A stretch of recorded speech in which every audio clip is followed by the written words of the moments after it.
گزشتہ دنوں لاہور موٹر وے زیادتی کیس میں ایک عجیب سنسنی خیز موڑ پیش آیا ہے۔ متاثرہ خاتون کو دو ملزمان عابد ملہی اور شفقت کے سامنے شناخت پریڈ میں پیش کیا گیا۔ ذرائع کے مطابق جب متاثرہ خاتون نے کھڑکی کے ذریعے ملزموں پر نظر ڈالی تو وہ کانپنے لگی اور میز پر پڑا شیشے کا گلاس اس کے کانپنے سے زمین پر گر پڑا اور متاثرہ خاتون سسکیاں لیتے ہوئے رونے لگی۔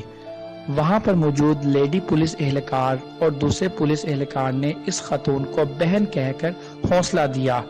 اور کہا کہ اگر آپ چاہیں تو ڈنڈے سے ملزمان کی خوب درگت بنا سکتی ہیں اور ہم اس کے لیے آپ کی مدد کرنے کو تیار ہیں۔ لیکن خاتون نے کہا کہ میں اس شخص کی شکل تک دیکھنا نہیں چاہتی اور خاتون نے شناخت پریڈ میں بھی جانے سے انکار کر دیا،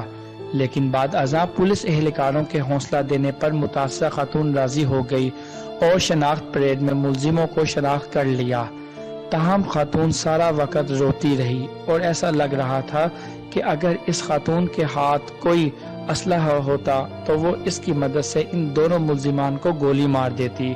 لیکن کئی دفعہ ایسا لگ رہا تھا کہ خاتون بے ہوش ہو جائے گی۔ اور اب یہ دیکھنا ہے کہ حکومت وقت ان ملزموں کو کڑی سے کڑی سزا دینے میں کامیاب ہوتی ہے یا نہیں۔